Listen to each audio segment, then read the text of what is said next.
Mga kaibigan, magandang araw na naman po sa inyong lahat. Sa araw na ito ay may ibabahagi na naman po ako sa inyo. Ito po ay tungkol mga kaibigan sa Comfast E112N. So version 2 po ito. Ito po yung gagamitin natin ngayon as wireless P2P. So sa mga kaibigan natin dyan na hindi pa po alam ang P2P at sa mga baguhan pa natin mga kaibigan na nanonood po ngayon, ito na po ang pagkakataon para malaman ho ninyo kung paano po ito i-set up. Actually, ang item na ito ang pinakamura na setup na ating mabibili at napakasimple lamang ng pag-config nito. Hindi na po kayo mahihirapan pa kapag mapanood po ninyo ang video natin ngayon. So, syempre mga kaibigan, hinihiling ko din po sa ating mga kaibigan dyan na bago pa lamang sa ating YouTube channel. Kahit po ay matagal na po kayo, ay huwag po nyo kaligtaan na mag-subscribe, mag-like nating video, mag-share ho nating video at ang importante sa lahat na i-hit ho ninyo ang ating pong notification bell at nang sa ganun ay magiging aware ho kayo sa lahat po ng ating pong mga bagong i-upload na video tutorial. Pero sa video na ito, ipapakita ko lamang po sa inyo kung paano natin siya gamitin para magiging isang wireless P2P. At huwag din natin kalimutan mga kaibigan na ang Comfast E112N ay kaya niya pong mag-accommodate ng 300 Mbps. So ito na po mga kaibigan, ipapakita na po natin yung diagram natin sa Comfast E112N upang gamitin natin to as wireless P2P. So ito mga kaibigan, ito po yung main server or main station. So yan po yung pinakauna. So sa nakita nyo kanina, dalawa po ang CFE112N. So dalawa po yan, pares na po yan kapag bibili ho kayo netong Comfast na ito. So ang Comfast E112N mga kaibigan ay pwede natin siyang gamitin as wireless P2P or wireless point-to-point. Yun pong tinatawag nila na P2P. So ano po yung wireless P2P mga kaibigan? So yung pong tinatawag nila mga kaibigan na wireless P2P setup na kung saan kung meron po kayong internet tapos gusto nyo pong ibahagi doon po sa kabilang bahay or doon po sa kabilang baryo ay ito po yung setup na atin pong gagamitin. So pag sinabi ho natin wireless, wala na po tayong cable na gagamitin para yung internet natin doon sa bahay natin ay maibahagi natin doon sa kabilang bahay. So yun, so pag hindi natin alam kung paano maglatag ng fiber cable, so ito yung gagamitin natin, wireless ho tayo. Okay, balik ho tayo mga kaibigan again. Ito po yung server ho natin. Halimbawa, so ang pag-setup lang naman po, meron po kayong ISP, tapos skip po muna natin itong hex kung ano po ang purpose nito. So from ISP mga kaibigan, papunta po yan doon sa power supply na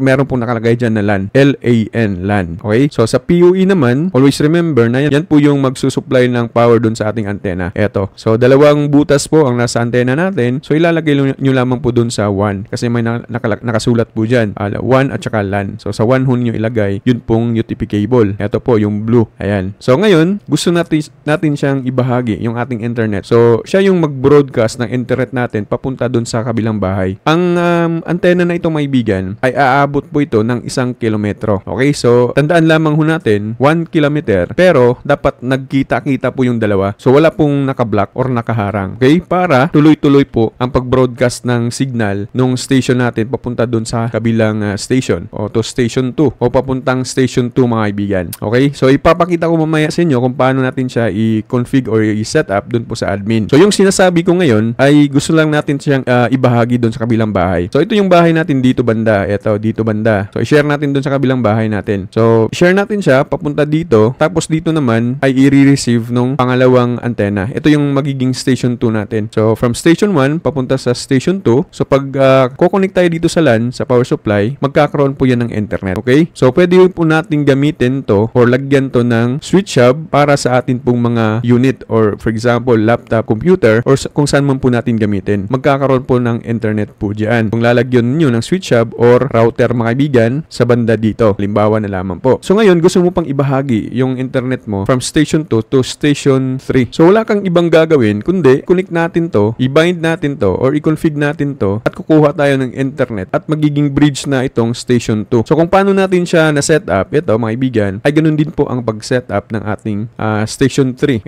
Ito yung station 2. So ito yung magiging station 4 natin. Kung paano natin to na-config, pakita ko maya, ganun din po yung ating gagawin dito. Pero dito na po natin idadaan. Bale, dito na po siya kukuha ng signal, no? So ito na po yung magiging bridge. Ito naman ay galing dito sa station 1 or main station natin. So dito naman, i-broadcast naman niya yung internet natin doon sa station 4. Ito, station 4 yan. So kung paano natin i-config itong dalawang to, makita nyo mamaya, ay ganun din po yung ating gagawin dito. Ayan. For example, ang layo nito ay nasa 1 kilometro. So kaya ba? Kaya kasi kaya niya pong abutin yung 1 kilometer. Point to point. Wireless po yan. Wireless P2P. So yung internet mo dito, pwede mong itapon doon sa 1 kilometro. Okay? So dito naman si station 2, kukonect naman si station 3 dito. So ibu-broadcast naman ni station 3 doon sa sa K4. Okay, so ganyan mga kaibigan. Magkakaroon din po ng internet ito mga kaibigan. So, sa LAN naman, pag lalagyan niya ng switch hub or router, ay magkakaroon ng internet yung bahay na nandito, kung saan nandun yung station 4 ho natin. Kung halimbawa lamang po mga kaibigan, ay yung atin pong antena na ito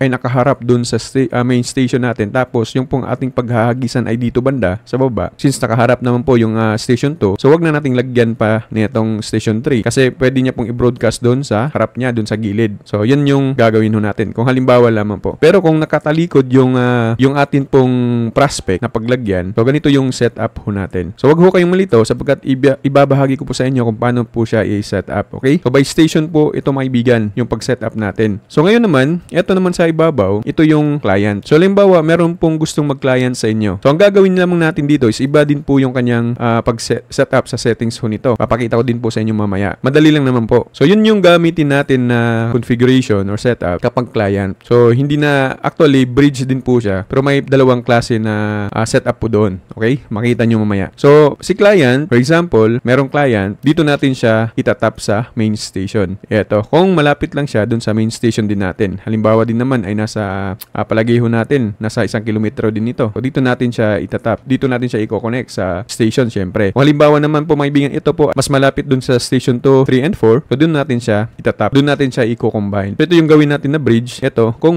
saan siya malapit dun sa mga antena na yan. Okay? So, ito yung ginagamit ng mga nagbi-business, mga kaibigan ng internet. For example, marami na yung mga client niyo. So, sa lahat ng mga antena na yan, kung saan malapit si client, ay dun po natin siya i-connect. Okay? Doon po tayo kukuha ng internet or gawing bridge po yung station na nalagay ho natin. So, ganun lamang po siya kasimple. Sana ay naintindihan ho ninyo yung pong atin pong explanation ho ngayon, no? Napakasimple lang naman po yung atin pong pagsaysay ho ng atin pong diagram, no? So, ngayon maibigan, ito, yung explanation ko kanina ay wala pa pong bandwidth management, no? Hindi pa po na limit yung speed ng internet. So, kung wala po kayong Microtech na naka-speed limit, kung hindi po ninyo na config as PPPoE, so yung internet natin, halimbawa ISP ho natin is meron po itong 300 Mbps. So yung 300 Mbps, kung halimbawa mag-business ka ng internet, tapos meron kang 10 clients, so i-divide natin yun sa 300, stable na internet yan. So sa 300, meron lamang pong 30 Mbps each, yun pong 10 clients. For example, 20. So kung 20 naman, meron lamang po silang 15 Mbps each, kung tama yung total natin, no? 15 Mbps. Kung meron naman pong 30, ay 10 Mbps each yung ibibigay natin sa client. So dapat naka-divide po yun. Tama po yung ating pong pagbahagi ng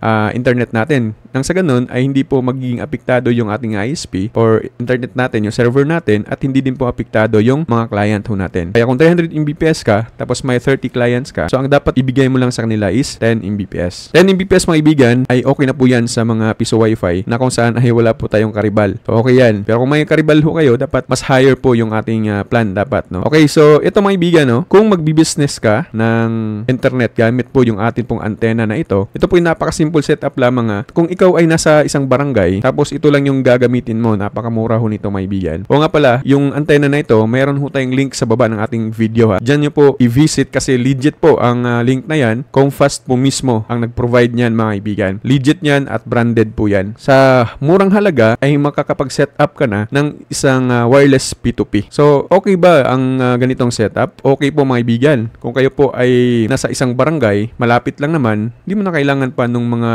na tinatawag nating radio na yun pong Gen 2 or yun pong kung makita ho ninyo sa kapitbahay ho ninyo na gumagamit po nung parang plato po mga kaibigan, yun po yun. Pero kung malapit lang naman, tapos ito yung gagamitin natin, maganda to mga kaibigan, napakamura at napaka-simple din po i-set up. So, ang kailangan lamang ho natin, balik ho tayo, ang importante dito kapag gagamit ho tayo ng Microtech, dapat naka-PPPoE ho ito mga kaibigan. Eto, dito po yung limit dapat. So, pwede ba siya sa wireless? Pwede po mga kaibigan. So, kasi po, dumaan po siya dun sa Microtech natin, no? So, from ISP, dumaan pa siya dun sa nag-limit ng speed. Siyempre, yun pong mga internet na i-broadcast ho ng ating main station, malimit po ito. Paano po siya i-limit? So, i-config natin to. Kung di nyo po alam, i-message ninyo ako sa Facebook store ko. Yan po yung Facebook store ko mga kaibigan na sa screen. At syempre, follow din po ninyo ang ating pong Facebook. So, kung di nyo alam, mag-message kayo at i-config natin yan. Syempre, may bayad. So, pag na-config natin yan as PPPoE, meron din po tayong mga video paano po siya i-activate. Meron pong dapat na router tayo. So, dapat dito sa client mga kaibigan, dito sa LAN, dapat po meron ho tayong router dito. Okay? So, yung mga murang router lamang po, Mercusys or Tenda, yan po yung ginagamit ko. Meron din po tayong link sa baba ng ating description. So, yan po yung pwede. O meron pong mga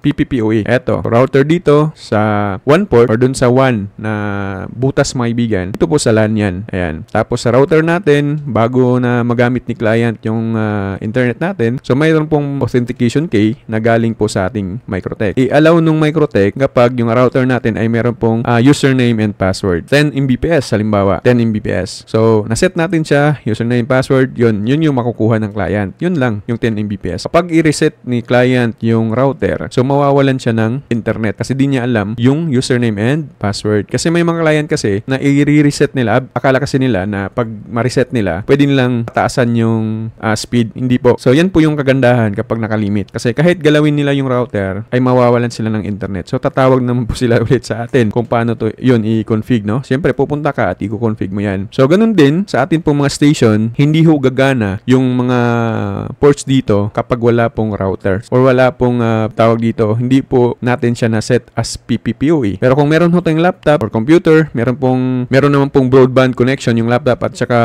computer, di na po kailangan gagamit pa ng router. Pero maliban na lamang kung PisoNet, syempre gagamit yan ng router mga kaibigan. So, wag ho ninyong skip mga kaibigan ang video kasi ibabahagi ko yung pag-configure ng station by station at ang pag-configure din kung may client ho tayo. Kasi yung client, pagpatuloy ko lamang po, yung kanyang antenna kasi, hindi mo na makikita yung kanyang SSID. So, solo niya po maibigan itong antenna na ito. Doon naman sa by station, syempre, makikita po yung SSID nitong station 2 para broadcast niya doon, ma-receive naman ni station 3 yung internet. So, dapat din na hindi naka-hide yung SSID. Tapos, ito naman, si Station 3, itapon niya doon sa Station 4, meron din pong SSID dito. Pero yung client, automatic, hide po yan. Wala pong SSID po dyan na isiset natin. Maliban na lamang sa by station. So, para mas lalong maintindihan ho natin, ibabahagi ko ngayon kung paano natin i-config una kapag may client ho tayo at i-connect natin doon sa main station ho natin. So, tara. So, ito na po tayo, no? Siyempre, sa mga baguhan nga po pala, sa mga bagong susubok ho sa atin pong setup na ito, ay gusto ko lang din pong i-step by step,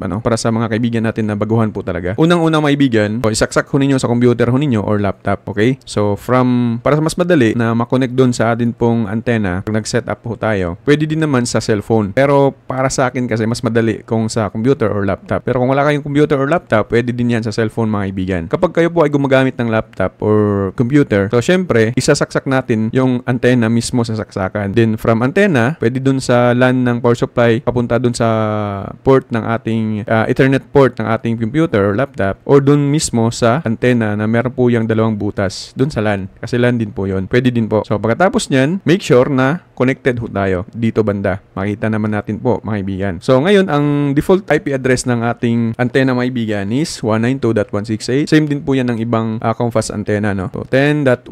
Yan po. So, click lamang po natin yan at yan po yung makikita natin ay ganito po. Make sure din pala, mga kaibigan, ito, importante ito, na before ho natin gamitin yung atin pong or isasaksak sa atin pong computer or laptop, kailangan muna nating i-reset yung ating bagong bili. Okay? So, make sure na na-reset ho natin. Okay? Para walang magiging problema. Emoticon na globe. So, minsan kasi ganyan yan, naka-Chinese yan. So, i-click lamang po ninyo ang English. Kung halimbawa naman po, mga kaibigan, ay hindi ho ninyo makita, kahit na pabalik-balik na po kayong nag-type ng 192.168.10.1, so wala pa rin lumalabas. Halimbawa naman po, mga kaibigan, na walang lumalabas na ganito. So, static ho natin. Paano po yung gawin? Punta lamang dito sa network, then, itong network, tapos, change adapter options. Pwede din naman po dito sa, search bar. Pero dito na tayo. So, hanapin nyo yung Ethernet nyo, right-click, properties, then, Internet Protocol version 4. Double-click, makita nyo po yung use the following IP address. Yan yung i-click ninyo. Type nyo dyan ng 192.168.10.5.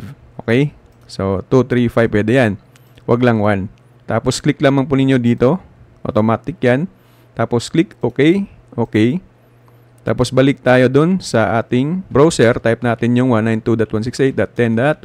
Pag-click natin, ayan, makita natin, mga kaibigan. Kasi minsan, may mga pagkakataon kasi na ganun ang mangyayari, So, yun talagang binahagi ko lang sa inyo kasi naranasan ko din po ito. At nang sa ganun ay mas madali po sa inyo. So, ngayon yung kanyang, default password is admin. So, small letter lahat, admin. So, yung unang ituturo ko po sa inyo, ay yun pong pag-config ng main station ho natin o yung station 1 o yung main server ho natin.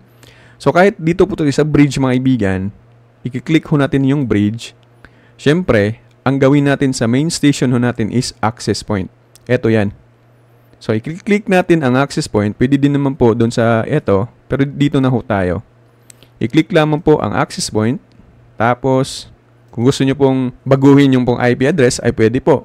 Pero sa ngayon, ay pwedeng hindi na natin yan gagalawin. So, click lamang po ang next. Tapos, dito may bigyan, local SSID. Siyempre, babaguhin natin yan. Halimbawa, gawin natin yan na main station. Or kung ano mang gusto nyong ipangalan dyan. Basta yun yung main station natin para malamin natin na yan yung kukunan natin ng internet. So, siyempre, may password yan. Ilalagay ninyo ang password na gusto ho ninyo. Ayan. Tapos, click lamang po ang modify. Ayan. So, pag-click ho ninyo ng modify, maibigan, wag na po natin i-click ito, para tuloy-tuloy ho yung ating tutorial. Automatic, makikita nyo po yung SSID ng main station. Ayan po. So, ito po yung ibig kong sabihin. Ito po yung configuration natin. Ito, main station. Ito, naka-access point lamang po siya. Ayan. So, pag na-click ho natin, itong modify, ang pangalan na nito, ng antena na ito is main station. So, yun po yung maging pangalan yan. Now, punta naman po tayo dito sa client. Ito. Paano natin i-config itong client na to? So, balik tayo. Again, pupunta tayo sa wizard. I-click po natin ang bridge. Tapos, click po natin ang station. Ito. Click yung station. Tapos, sa client site ho tayo. Ito. Client site. I-click po ninyo ang client site. Pwede nating gawing 2 yung kanyang IP address. So, para iba-iba po yung kanyang IP address, Pwede din naman po, i-stay lang po natin sa 1. So, click ang next. Click natin yung next. Next. Tapos, dito maibigan, i-scan ho natin yung main station ho natin. Ito. Yung kanyang pangalan kanina is main station. Pero hindi ho natin makikita ngayon kasi sample lamang ho ito. Ito po, banda. Pag na-scan ho natin yan, click ho natin yung scan. Ayan, marami hong makikitang SSID o pangalan po dyan. Pag meron na po kayong main station, makikita po yan dito. So, pag nakita nyo po maibigan yung main station ho ninyo, halimbawa, yung main station ho natin is Vendo Haile. So, dito po sa gilid, ito po maibigan, i-click ho ninyo ito para mag-combine ho tayo. Okay? So, dito yung password ng main station ho natin. Ito. Meron po kayo sa itong password na ginawa natin kanina. 1, 2, 3, 4, 5, 6, 7, 8, 9. Yun po yung password kanina. So, dito po natin yan i-insert dito sa password. Now, pag may password na po dyan, ayan, pag may password na po dyan, kailangan lamang nating i-modify. Ito. I-modify lamang ho natin. So, automatic maibigan na magkakaroon, ayan, mabubroadcast na ng signal doon sa kabila, sa client natin. Ito. Dito banda. Ayan. So, yung pong pangalan na Vendo Haile, yung main station ho natin, hindi na po yan makikita pa dito. Dito, sapagkat client side po natin to. Sa client po na configuration po yon. Hindi na po natin, wala na po makakakonect doon sapagkat naka-hide po ang kanyang SSID. Kasi nagdepende siya dun sa main station mga kaibigan. Ito. Now, pag naka-PPPoE ho tayo, yung sinabi ko kanina, nalagyan natin ng router dito para lagyan natin ng authentication key. Yun po yung username and password. Pero kung alam mo naman paano mag-connect dito na naka-PPoE sa laptop natin o computer, pwede na hindi na po natin lagyan. Pero client po yan, so syempre lalagyan natin yan. Ito yung pangatlo, yung station 2. So paano natin i-config yung station 2, 3, and 4 para makapagbahagi tayo ng internet doon sa station 2. So, ito po yan mga kaibigan. Balik tayo sa wizard. Tapos, click lamang po ang bridge. So, sa bridge naman, sa station ho tayo. Tapos, secondary site. Ayan. Doon tayo sa secondary site. So, yung IP nito, pwede nating lagyan ng 3. Tapos, click lamang ang next. Ang gateway niyan is pwede na din po hindi natin baguhin yan.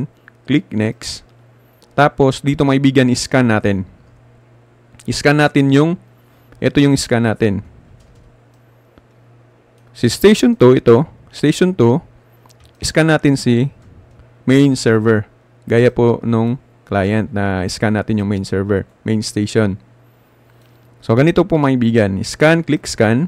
Halimbawa, yung main server natin is si Vendo Highly nga po. So, click lamang po itong pinakagilid, yung operate. So, click lamang po yan. Tapos, ilagay natin dito yung password.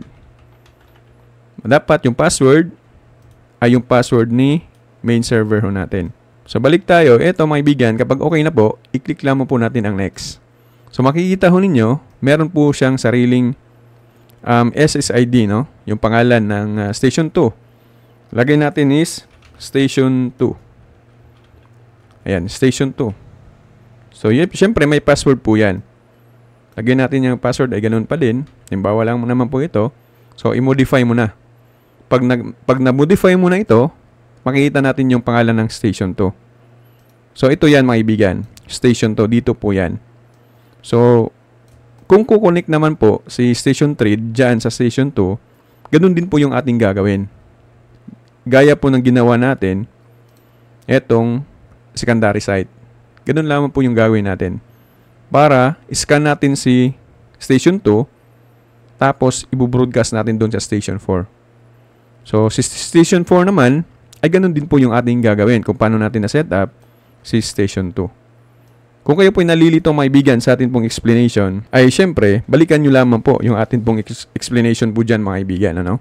So, kung kayo po ay medyo nalito ho sa atin pong explanation nga po. So, pag nakuha mo na, yun pong setup na ito, ay yun, pwede ka nang mag-business ng internet, small business ng internet sa lugar ho ninyo.